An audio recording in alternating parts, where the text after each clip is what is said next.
right now. So, guys, switching gears. We're going to go Switching gears here. switching Don't gears here. follow me. Reverse psychology, folks. Please follow me. Absolutely, it's like that bit from The Simpsons. You know, the liminal, superliminal, and subliminal. Join the Navy. It was. Can I ask you a question before we move on to Sure. Cash of the Castle or whatever it was called? Sure. I know how to speak. So, you said earlier if they had just focused things from the start, from the get-go, around Moxley and Danielson, Jericho, like those sort of likes, how much better things would be. But don't you think that a lot of the appeal of AEW was we're bringing in these New Japan and indie guys, these Bucks and Omega that have never had a national TV chance, and we're going to highlight them, and people love them. It'll bring in the internet fans.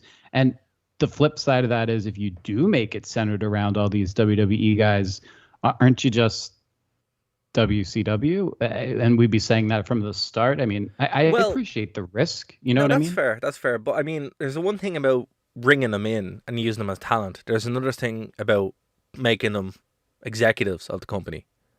These are different things. Can somebody please explain to me what that means? Do they get the book matches? Do they get the right promos? Do they make extra money? What does it mean? All of the above, I think. Apparently, prior to last year, it was a genuine role. Like they had serious say in the direction of the company, serious say in storylines. And at some stage, I can't remember, maybe it was December last year, for whatever reason, TK sort of had this sit down meeting with them and was like, look, I'm the booker. I will absolutely take your suggestions on board, and I'll come to you for advice and all that. But you can't have 4 captains of the ship. So they've kept the title EVP, but apparently nowadays it doesn't mean as much as it did, say, in the first year or two of the company. Gotcha. Maybe Cody was right to run. What did Cody know? That's it. Cody Rhodes has never done a good thing in his life. Yeah, so I mean, what did he know? What did he know? Like, it's incredible. It's like he leaves, Vince McMahon retires, Triple H takes over, WWE gets popular again, and AEW gets burned to the ground almost. It's a joke, Cody. Please don't blacklist me. I like you. I thought Cody was on the absolute verge, like just right at the tipping point of like an amazing all-time heel turn when he left AEW.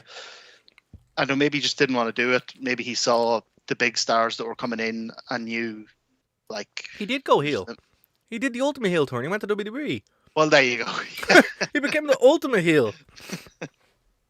But yeah, I don't think it was anything. I think his decision was more motivated by, where he was going to be the bigger star, the reaction he was getting from audiences, that kind of thing.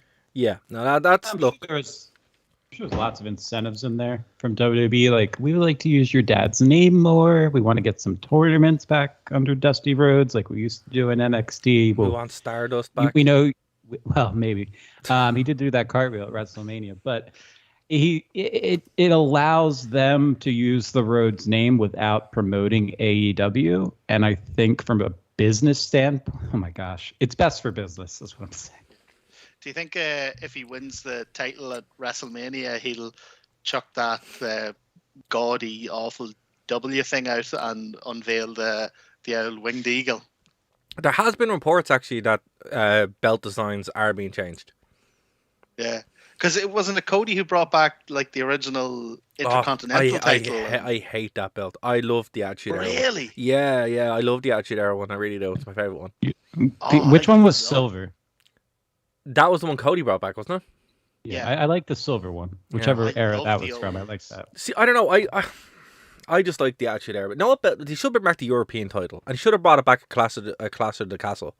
Well, the European title, they did bring it back. They NXT. didn't bring it back. It's still. They sure did. It's called NXT Europe. Yeah, but you don't have Al Snow out there pretending to be from France. I mean, I don't want to see actual Europeans with it. I want to see Al Snow again. Claudio. Yeah, Claudio. Well, he's with Ring of Honor now, fortunately. By the way, another standout on the pay-per-view. Whatever he was doing, lifting that ladder, sure impressed me. Too bad a lot of people ran in and ruined the match. Yeah, it really is a pity because that was class before that happened, and it just like everything just got forgotten. Like I can't even remember like any of the cool stuff that happened in the first half of it. I think AEW needs to be very careful to not repeat the mistakes of WWE or the mistakes of WCW, and doing that kind of stuff, it overbooks things. But one thing that they should do, that I was thinking during the week, and because I saw a meme where it was like, instead of having TK, deal with all these legal issues, you have a match. Punk, Ace Steel and the Dog versus the Bucks. Kennel from Hell. TK and a pole match. I was thinking Kennel from Hell. Kennel from Hell would work too, but actually that would even be better. Okay, how about this? Yeah. Kennel from Hell with TK suspended from the ring. By the way, how silly is it, just from a rules standpoint, that you can win a ladder match before all the participants are in it? Like, what? I know that you can't be Money in the Bank when you're literally putting on Money in the Bank, but that's Vince Russo stuff right there, and I love it, but not there. You're only short of like hanging the belt back up and then pinning someone. And that's such an easy fix. That's something that they could fix just by saying the title won't be lowered until the final competitors in the ring. Like, yeah, that's not bad. I like that. And let's say that you have to get pinned before you can even go up to get the title. And then when you get pinned, you have to go into a cage. I like that. This is brilliant. I love this. This is. Oh man, Vince Russo climbing the ladder gets you the key to the 3 stages of hell, 3-tiered WCW cage, and then one of those has all guitars all over it that don't get used. Oh man.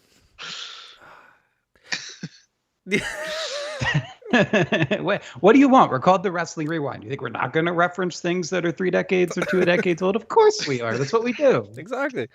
I mean, when it's a marked improvement over what the current product is, it's fine, But again, I feel really sorry for Tony Schiavone, and I'd love to ask him, like, did you get flashbacks to Nitro when Dynamite was happening this week? Because he had to be like, oh, I've been here before. I was expecting Mark Madden to come out and start saying something horrendous about women. Oh my God! No. Did you see, just a sweet interlude here for a UK fans, which is probably most of you? Did you see what Jerry Lawler posted after the Queen died to Twitter? No. He posted, obviously like something about like takes a king to know a queen or something like that. But right. Rest in peace, blah, blah, blah. He's like, but I'll never forget the time that Michael Cole was knighted by the queen. And he posted like the image of the person like pretending to be the queen and knighting. And he's like, Sir Michael. And I'm like, what's wrong with you? Did you see William Regal's tweet? Yeah, it was good. That's nice. That was good. How are they going to fit Charles's ears onto the stamp? I mean, that's a true statement. Wait, hold on. The tweet I saw from Regal was "Rest well, my queen." I didn't see. I saw people joking about. He followed it up. He put out a tweet saying, "How are they going to fit Charles's ears onto the stamp?" Oh, that's messed up. I have no problem. Sorry, UK people. I have no problem mocking your monarchy because we fought and died, so we didn't have to respect it. So I'm cool with it. You're aware the other 2 lads on the call are from Ireland. Well, right, yeah. We were genocided. We're in the same boat. Our listener base. I'm not attacking you. It's funny. It is funny, like the whole thing, like the wrestling world covering when real. It's like, okay, so I remember when the Pope died, and no one talked about it in wrestling. Then when the Queen dies, you have wrestling talk about. You're like, that's weird. I mean, I don't really like when the real world ties too much into wrestling because you start getting weird things like that. Right, like you might get fights backstage that have to go to court. Once there's muffins involved, which apparently are really good. I have heard that those muffins are quite good, but apparently I don't want to gloss over that. That was a good Sergeant Slaughter reference, Martin.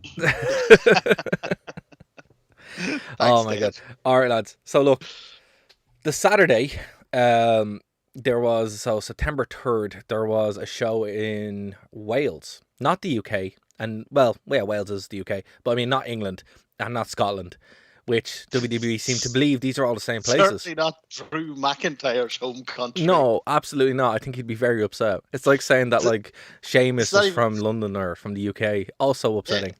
It's not even the country next to it. There's like a buffer of a whole country between Wales and Scotland. Now here's the thing: there are some cool things in Cardiff. So if you're trying to save some money, you can get the ferry from Dublin to Cardiff, and it's a good spot apparently. Because I haven't been there. I'm actually going to Wales in November, but they have the Doctor Who exhibit there. So if you want to see where Doctor Who's filmed, it's in Cardiff.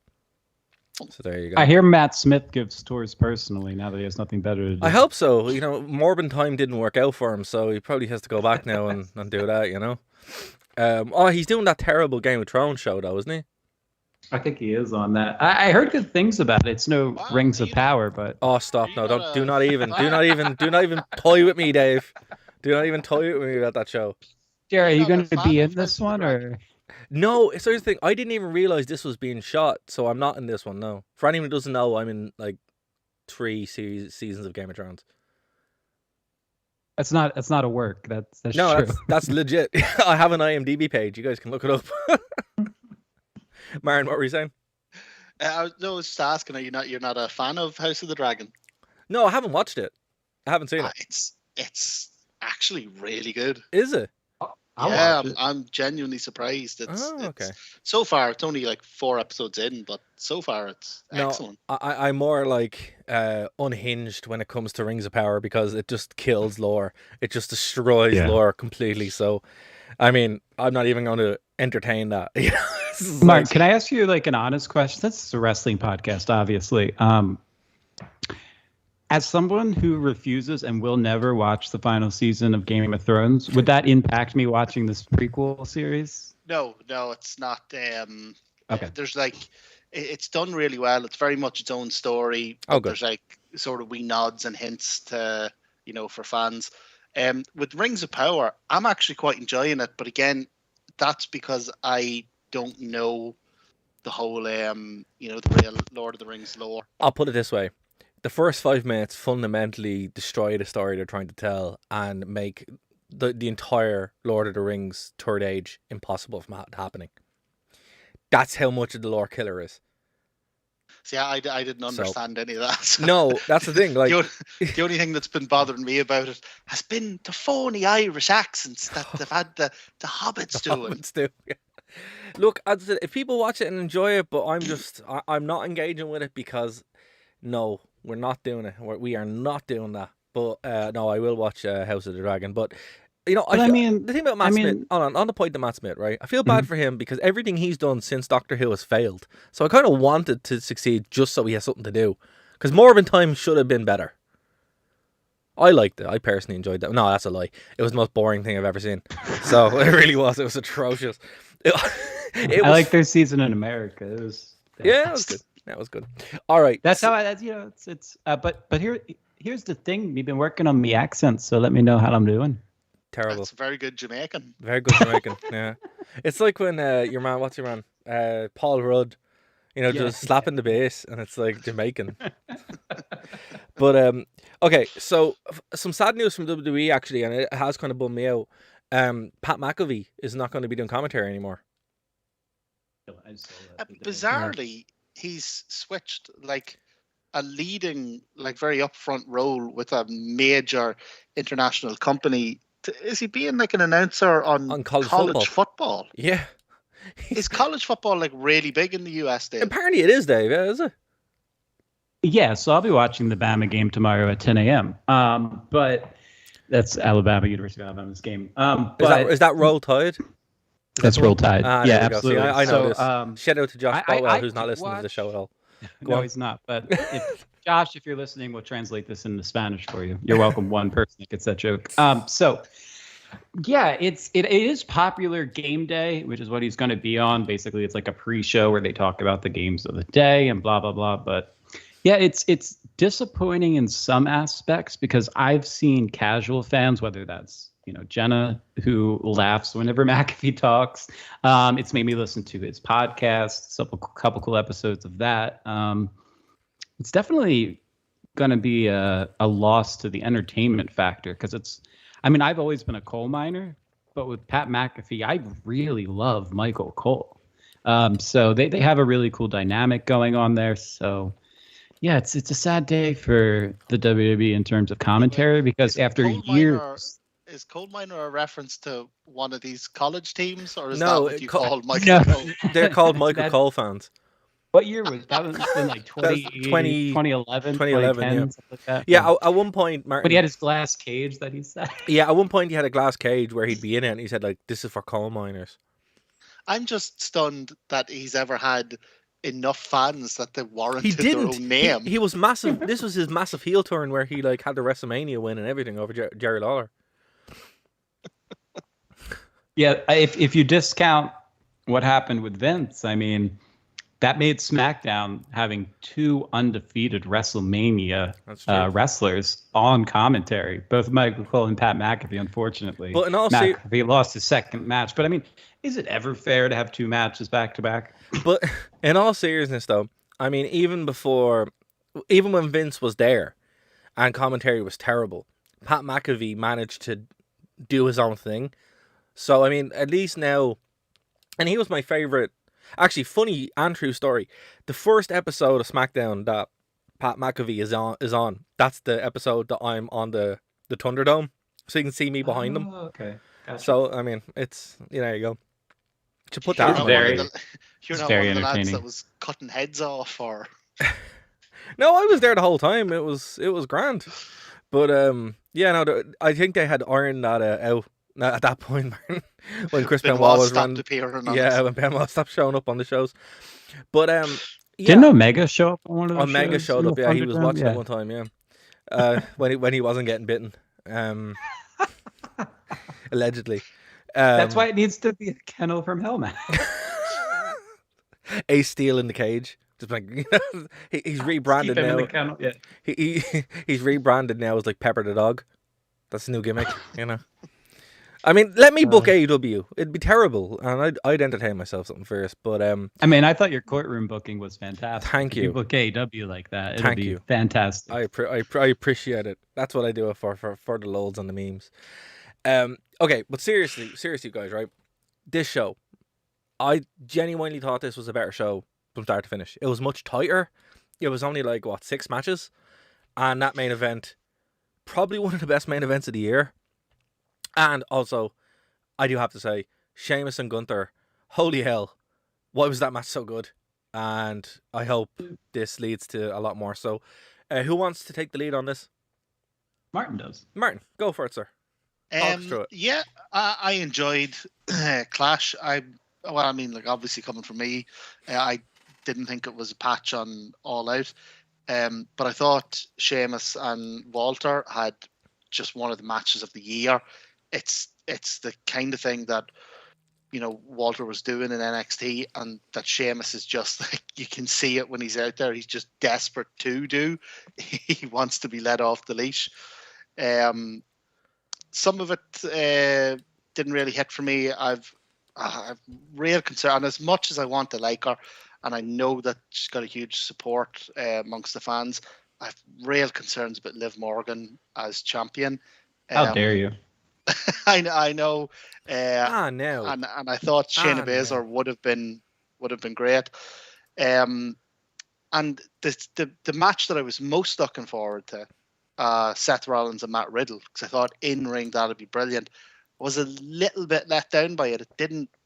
It was still a good match. It didn't reach just. I think these two are phenomenal in-ring performers, and I genuinely think that they have a 5-star match in them, and for whatever reason it just didn't quite reach it. There is some heat between them though, apparently.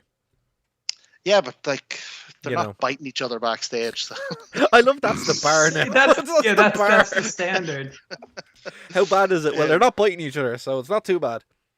I mean, overall the show was good. I actually hold on one second, Martin. So long-term listeners to this show will remember the Katie Vick scale, right?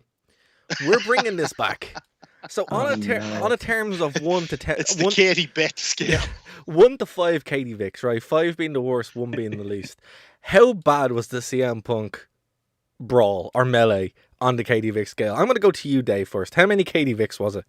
I didn't see it. I don't know. No, but like hasn't aired yet. From the he just recorded it. It's gonna be on. It's gonna be on the Elite YouTube channel. No, okay. The backstage story. How bad was it? Biting allegedly and melee. I'm gonna say 3 Katie Vicks. Ooh, that's generous. I mean, it's a 1. Let's just say it's true. Let's just say it's a work. It's a 1. It's a 1. It's a work. Yeah, because Katie Vick was a work. Yeah. If not, then it's 5 Katie Vicks. What about you, Dave? So what do you, Martin? Yeah, I'd be, in terms of Katie Vicks, I'd be inclined to go to the lower end of the scale, just because, I mean, the whole thing about the Katie Vick angle was that they sat down, they wrote that out, they filmed that, they edited it, and at no stage did anybody say, shall we stop? Shall we not do this? This might be going too far. So yeah, I don't think they're directly comparable, but yeah, maybe we need the Katie Vick scale for angles and stuff that happens in the show, and then we need the Ace Steel Chomper scale for. I love that. I like that. I love that. Okay, that's brilliant. Backstage. That's brilliant. Okay. So we're enshrining that now. The Katie Vick scale for stuff that's on the show, that's written and kayfabe, and then the Ace Steel. The Ace Steel Chomper scale is for like real shootings. I love that, Martin. That's amazing, incredible, incredible. So it's just a shame that we didn't like break that out for when we were going through WCW stuff. But then we have it enshrined. Oh my god! So I love it. Yeah. I love it. Okay, so there we go. Okay, folks. So yeah. Okay. So the only other thing I'd say about the Clash of the Castle was, like I say, overall great show. Could have done without the singing at the end. That was weird. I'm not gonna lie. Look, and here's the thing. Up to that point, that was the weirdest thing that happened that weekend. Little did we know how naive we were. I love Drew McIntyre's old music came back though. Broken Dreams. That was pretty cool. That was so cool. Sheamus asked for his old music back too, but they said no. He might get it back eventually when he goes proper face, because it's a lot better. It is. It's a lot better. The only other issue that I had with it was, I mean, it's the same kind of production stuff that, I mean, this is just a style thing, either like it or you don't, that I've always had with WWE. It's very camera cuts.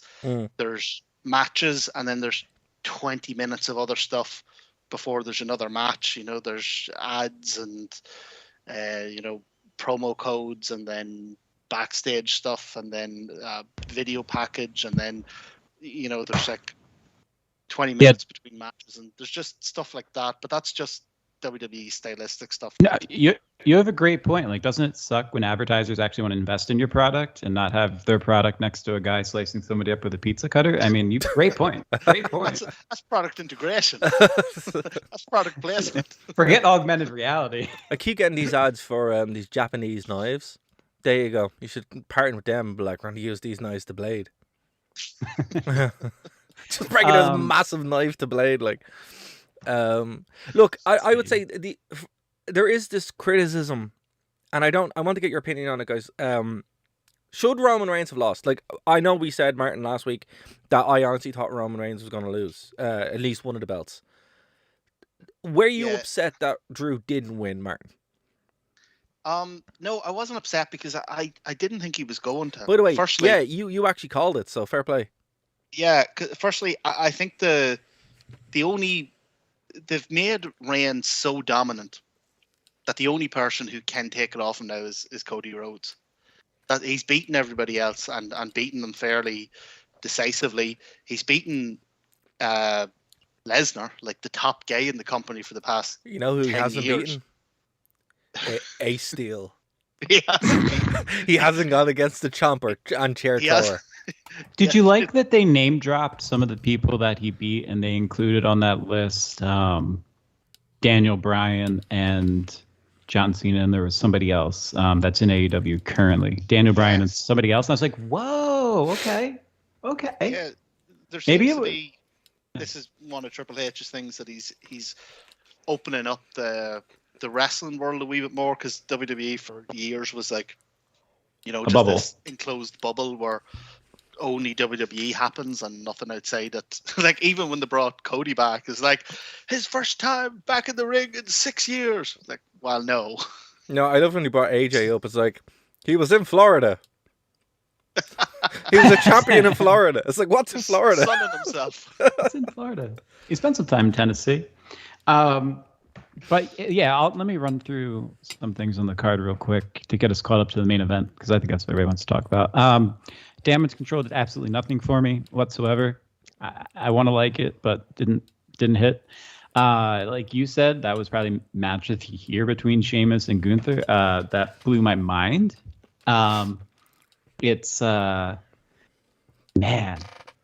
that is one of the most vicious, just straightforward brawling matches that I've seen in quite some time, to the point that I realized 10 or 15 minutes, however it was, into the match, probably about 10, that they hadn't really, maybe there was like one slam. I'm like, they're not even slamming each other. They're literally just beating the hell out of each other and seeing what happens. And that is such a nice change of pace from, listen, I will watch somebody do 150 flips and I'll do 150 flips of excitement in my belly, because that's what I love. That's what brings me into wrestling, is that crazy athleticism. But there's a time and a place where you have just a slugfest with a couple suplexes and you go, oh, this is different. That hurts. It helps that Sheamus is pure white, and as such, he's completely highlighted in red, because it was going to town across his pecs. But it also brings up an interesting thing, which was the reaction that Sheamus got was astronomical. And I don't know why the answer to this is Sheamus, but my fiance's favorite wrestler is Sheamus. And I always find it fun to watch wrestling with really casual fans. So we watched this match together in particular. And at the end of it, instead of being like, wow, that was a really good match, because like during it, she was super hyped, super into it, just like I was. But at the end, when Sheamus lost, it's like when you're a child on Christmas and Santa comes and you are so happy. It's that same type of elation that you get, or disappointment is what I'm trying to say. Like, you get both ends of the spectrum. And it was that conversation after wasn't, wow, that was a really good match, but it stunk he lost. That was terrible. Really? I don't, like, why would they do that? That was terrible. Oh, like, why wouldn't they just have him win? I don't get it. Like, and I remember what it's like to watch wrestling with that attitude, and it's still real. It's still real. Yeah. And that's kind of how I was watching AEW All Out. Was with that same type of mentality of, I don't understand why they did this. This would make more sense to me, or I would enjoy this more. Why didn't they do that? But it's funny, I get that. That's what happened in the main event for a lot of people too. Exactly, and that's why I wanted to kind of get to that. Thanks Very for good point. Speeding me up. But it was good that before you get to the main event, Dave. Don't worry, I'll talk lusciously about Liv Morgan. Don't worry about it. The only other thing, because while we're still on the subject of the Sheamus Walter match, the only other thing I'd have to say about it is the real winner of it was the IC title. Yeah, because that looked properly legit now. It looked like if two guys are going to go out and are willing to kill each other, that's a championship worth having. That's a title with prestige and with a real a real reason for having it. It's not just a mid-card thing. It's pretty much like what the TNT title was originally, although it's lost it a wee bit lately. But this match I thought did wonders just for the IC title. If they keep doing matches like that, it will be exactly what the IC belt was always supposed to be. Your next world champion, or the second belt in the company. Because I mean, the Universal Championship, or the WWE Universal Championship, the two belts, that needs to go. That's ridiculous. That's a ridiculous thing. They need to stop doing that. Yeah. But yeah, I agree, Martin. I think you're spot on that. One point I did want to mention, I was there was like a meme in one of the Facebook groups, and it was Sheamus, and I was actually on the bus going through Dublin, where Sheamus used to live. And I just took a picture of like this big mural to Sheamus, and nobody believed it was real. It's 100% real. There's a massive mural to Sheamus where he used to live. Funny story though, a boss I had was Sheamus's old boss. So I told that story. Yeah, he was. Yeah, he's a cybersecurity engineer apparently by trade. So there you go, Sheamus. He gave up the glitz and glamour of cybersecurity to kick people. I'm How dare you? hear that about the mural because I mean, I don't know what's wrong with Irish media, but we're such a small country and we have some of the biggest wrestling stars in the world, and they just don't acknowledge it at all. You see, like, there's a reason for Becky that. Lynch headlined.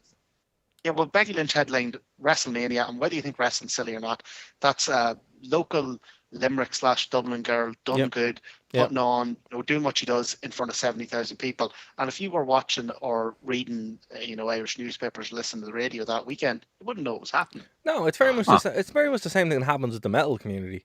It's just because the Irish media has deemed it not worthy, it's not worthy. Like you watch RTE and this is not a job, but we're going to do you watch women's soccer and there's like 2 people in the crowd.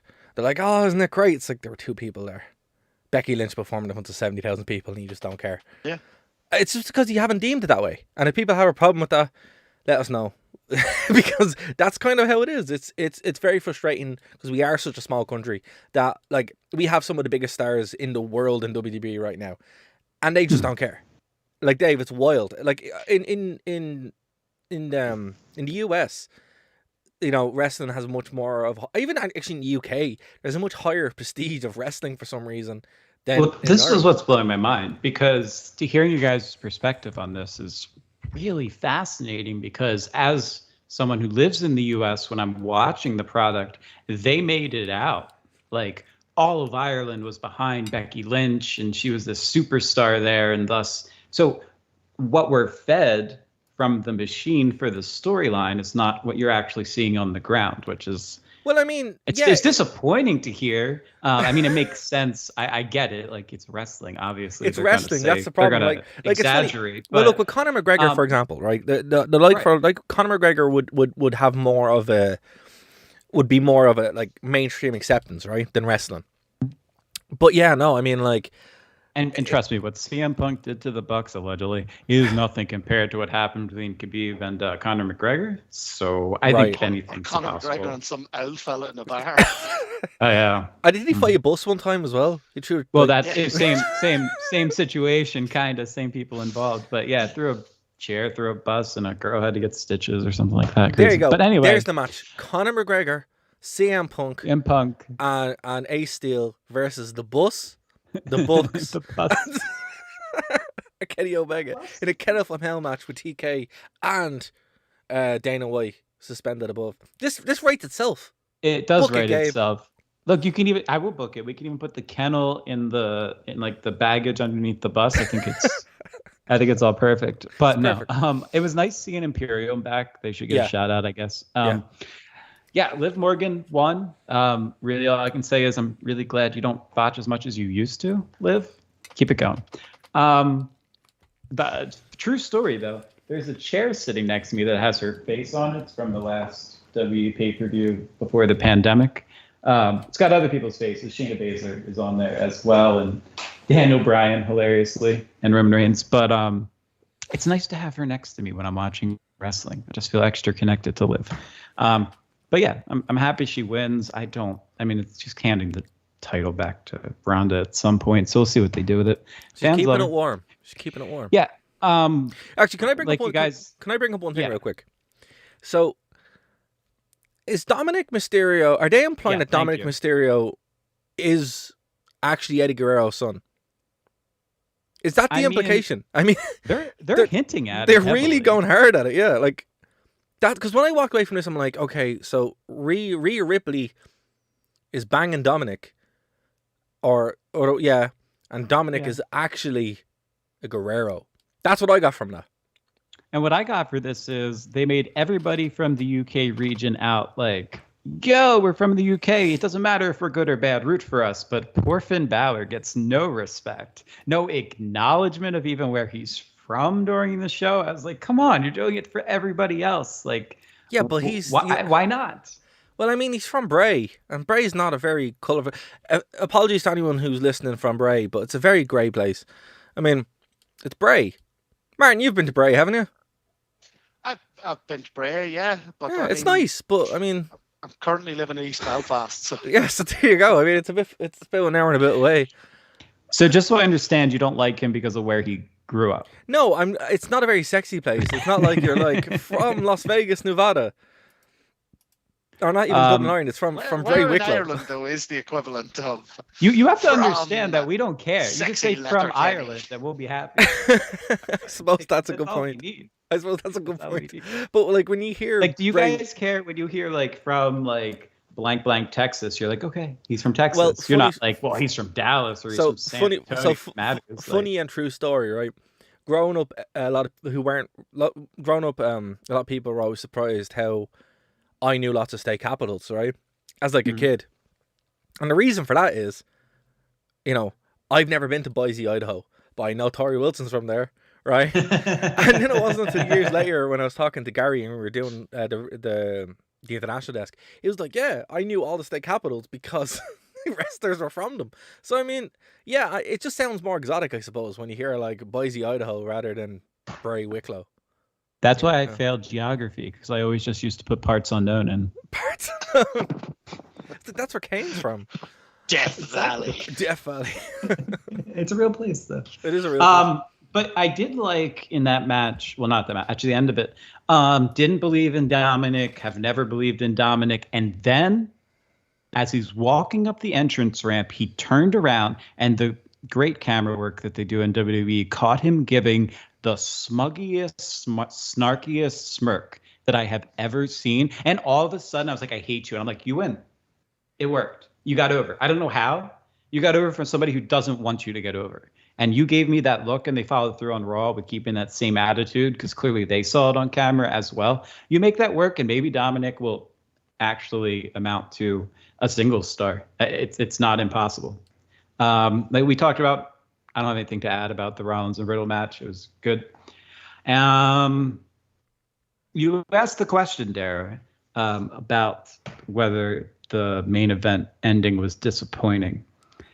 And my take on it at first was, well, I'm just going to enjoy this match and Drew's going to win, right? And that's how I was watching it the entire time. That's how I watched it too. That pinfall's, I took no pinfall seriously whatsoever. It didn't matter what they were doing.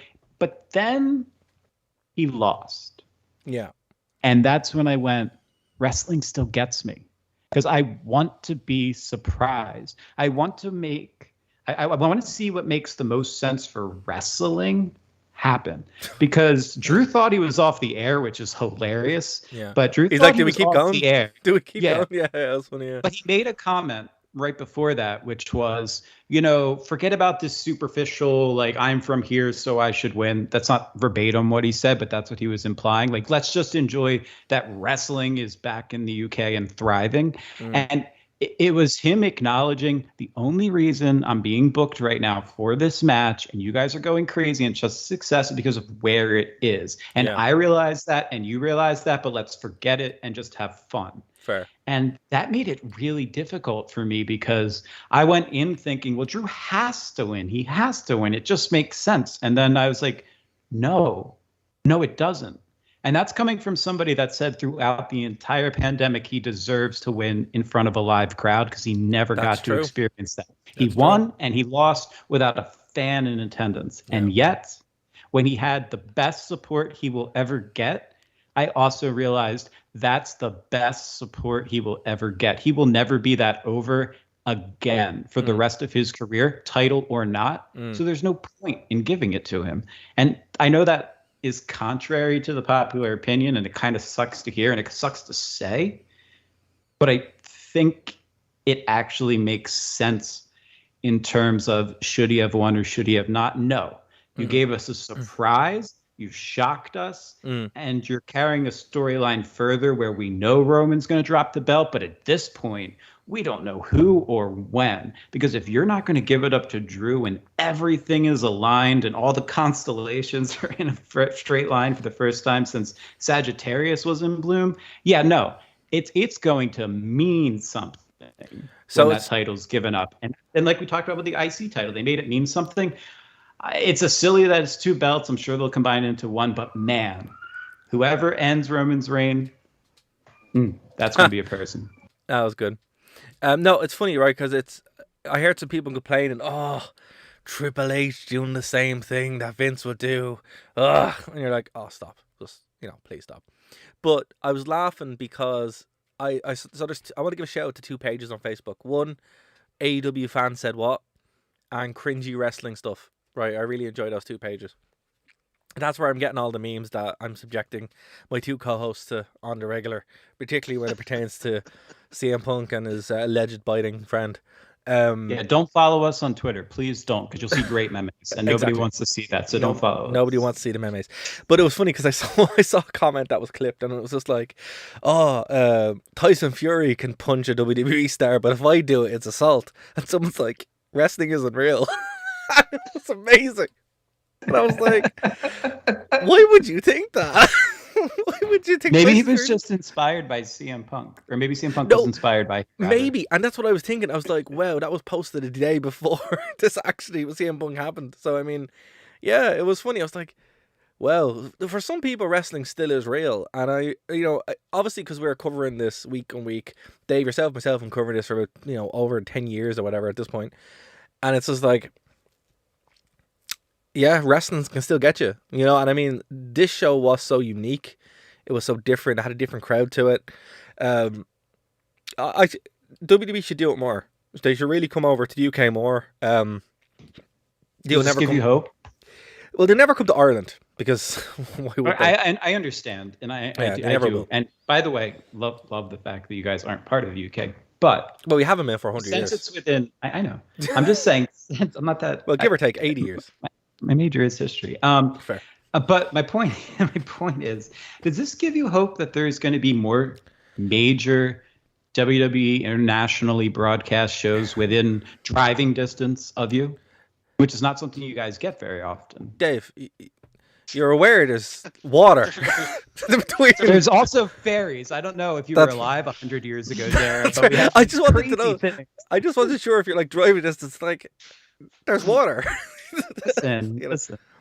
And what did Stephen Wright say? Everywhere is within walking distance if you have enough time. I'm just employing that same mentality. Fair. No, to be fair, you actually can get you can get a bus from Dublin to London that goes through Wales, and it's through a ferry. So, no, I'm just giving you some guff. That's all. But you didn't answer my question. So does this give you some excitement that you'll have? I think so. Yeah. In countries near you, like. Yeah, I think so. I mean, sorry, Martin. You can take this first. I'll go on after you. It makes sense for them to do because, like, you can tour the US and North America and that all you want, and you're eventually gonna burn towns out. But it doesn't matter what happens in in Ireland or Britain. Like, any time we get a big show over here, it's gonna be massive. Like, it's going to be huge news locally. So you're going to guarantee a sellout stadium. You're going to guarantee like a white hot crowd. These tickets were crazy expensive. These tickets were like nearly $400 each. And every single one of them sold. Yeah, like I know 2 people that went and they spent €400 each. Oh, that's mania ticket level. That's crazy money. Do you know what front row was? No, I have no idea. It had to be $1,500 probably, easy.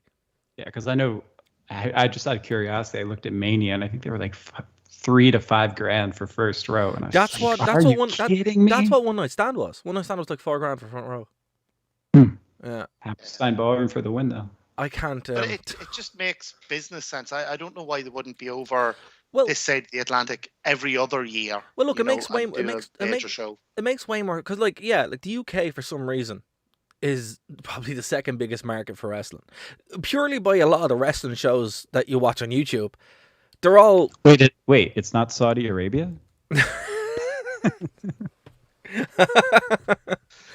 You don't say Saudi Arabia. You just name the city. You just say Jeddah. Jeddah exists on its own. I don't know what gets us against TOS. I don't know. But I mean, like, when you're watching lots of shows on YouTube and that, it's all lads from the UK. I mean, like, it seems like on the internet, WWE and AEW are bigger in the UK than they are in the US in lots of ways. It's weird. So I mean, it makes more sense to do this than to do a random house show that nobody sees. Don't get me wrong, I like WWE house shows. They actually are quite fun.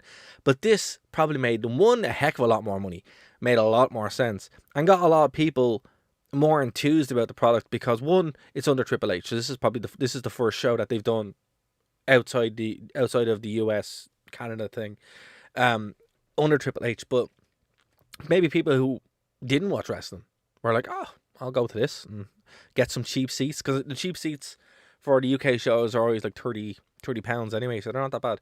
And I'm sure there were cheap seats for this as well. And I think, yeah, we are going to see more of these shows, and it makes a lot more sense to do it. Would he do it in Dublin? No, which sucks. But probably London, probably Manchester, probably Glasgow, which is a really weird way to pronounce Glasgow, but that's how they always pronounce Glasgow for some reason. But yeah, Edinburgh. Oh man, but yeah, I think we'll see more of these. Absolutely. Probably next year, maybe once a year. They should do one once a year. But I suppose a better question, Dave: will it be a SummerSlam? No. Will it be a WrestleMania? No. But not a WrestleMania, but I'll tell you what, though. They could do a Survivor Series. Legitimately, they could. Yeah. And not a Rumble, because you need to fly too many people over that are surprises. But like a SummerSlam, I could actually see being a yes, because really? I can't tell you how nice it was that it was a Saturday. So U.S. time for me, for it to be a Saturday afternoon at 1:00, and I could be like, you know what? There's a really major wrestling pay-per-view on. Let me check it out. This isn't going to make me have to stay up real late at night or have to watch it on replay the next day. Look at Dave complaining, Martin. Look at Dave complaining. Oh, I have to stay up to 8:00. Oh my God. We have to stay up to, it starts at 1 and finishes at 4 in the morning for us. I was sitting up at 6 a.m. watching CM Punk bury the company I love. No sympathy. Dave, that game will not work with us, my friend. No way. It will not work. We spent our entire people are like, Dara, why are you able to stay up so late? I'm like, because I'm a lifelong wrestling fan. There is no time for me. Oh my God, that's hilarious. I just stay up late for AEW though. Oh no, Martin. I have an early bedtime now, guys. Have a kid, you'll understand. Still, no sympathy. Since the age of 8, actually younger, 1 a.m. has been when wrestling is on. So it is nice to watch a show that's on at like a human time, you know, like that's when ECW used to air. Really? Real late. It was like either 11 or 1. Well, yeah, the censors couldn't. You had to be careful with that. It used to be on after Raw, wasn't it? Yeah, it was on super late, and Raw ended here at like 11:15. 11:15, so, yeah. But one thing before we like kind of close this out, we were talking about the fact that, you know, who's really left for Roman. Let's forget that. Who makes sense? I agree with Martin. I think the only one who makes sense is Cody. He's the only one that's protected enough to beat him. Genuinely. Do you honestly think that fans care enough about Cody Rhodes? There's nobody else. Yeah. They don't have anyone else. I mean, well, they're lining up Braun Strowman next. I don't think he'll win it. That's true. But they're lining Karrion up Kross as well. Apparently, they're lining up for a massive push. They've actually they've written him out. Apparently, he never debuted. That wasn't really him. So now they're like, he's back. I think they're lining those guys up because he can't wrestle nobody between now and next April. You know? Well, he's not even wrestling somebody on the next pay-per-view. He's a full-time talent, and that's what we weren't supposed to get with Brock, and it's just very confusing.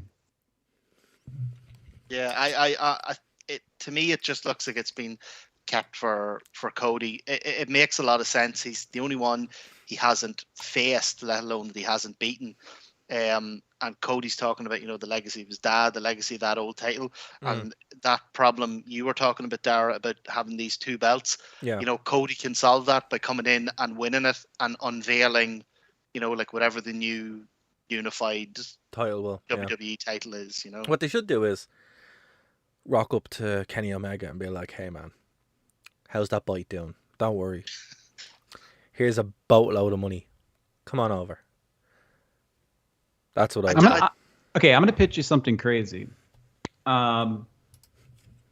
Seth Rollins turns face because he's been complaining constantly about WWE on Twitter, which we all know isn't work because all their tweets have to be pre-approved.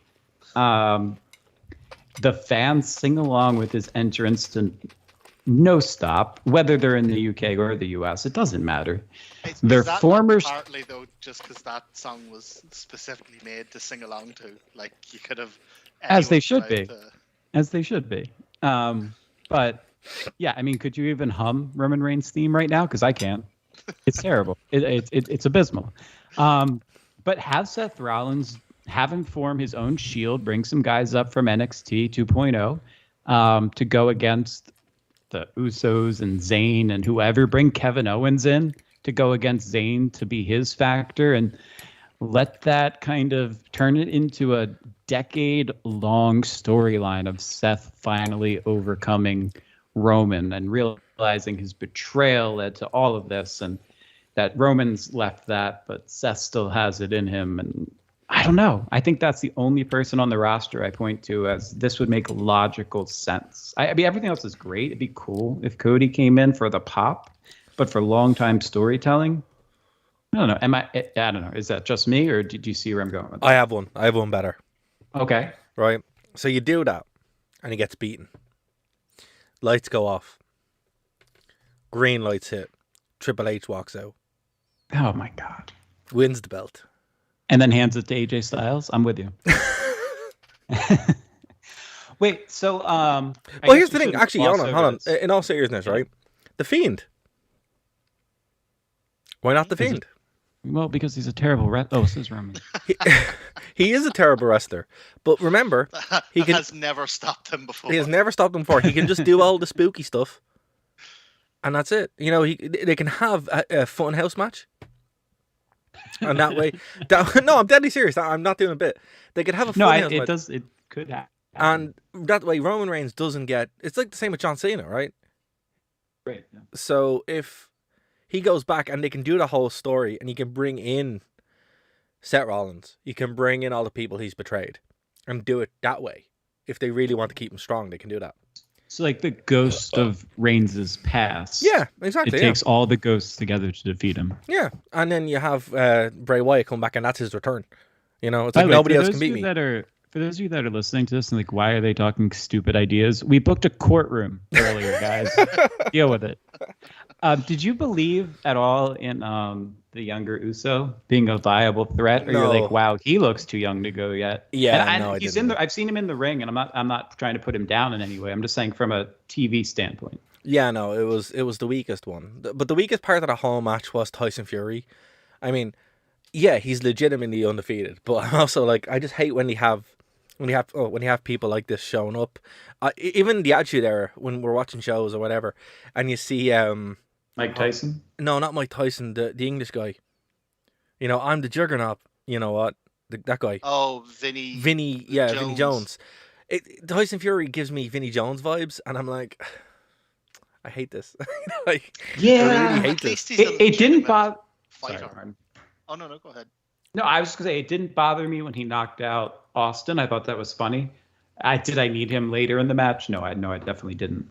What about you, Martin? Were you annoyed by that? Because that's the only part of the match that really pulled me out. It doesn't bother me when people from a legitimate fighting background can get in and knock out a wrestler or go toe to toe with a wrestler. What I absolutely hate is when they bring a goddamn actor or a singer or Jake friggin' Paul or some of them in. They need more Fred Durst. And they go toe to toe with a wrestler or knock out a wrestler. I'm like, nah, lads, come on, you're devaluing the whole. I actually think Logan Paul's really good. Logan Paul is a terrible. Chris Armel actually, he became a legitimate wrestler after his storyline with Stardust. Yeah. Apparently he's really good, which is weird. Steven? Yeah. And that's great. Stephen Amell. Stephen Amell. At the time, whenever they're coming in as like a singer or as an actor, and then they, knock out a wrestler. Like, I didn't like Mickey Rourke, I didn't like that either. Chris Jericho. Well, he cost himself an Oscar over that because he gave away that they were supposed to have a WrestleMania match, and he didn't win an Oscar because that leaked. WWE was furious because they wanted him to show up with an Oscar. Yeah, that's true. I didn't know that. That's true. Yeah, he deserved an Oscar for that. He was brilliant. He was supposed to get one. There's a biopic coming out about Ric Flair soon. I saw too, so that'll be interesting. Oh my God, can you imagine that? I don't know. I tell you one thing, lads. I'm looking forward now to Dark Side of the Ring in about 5 years, where it's Oh like my most gosh. Ric Flair, the Vince McMahon series, and the CM Punk series. It's gonna be, we're gonna have our work cut out for us. We really are. Can I ask a question, just kind of in summary of what we were talking about at the beginning? Because I'm curious about this, and I'll answer last. Did what happened with CM Punk at AEW and the scrum and the aftermath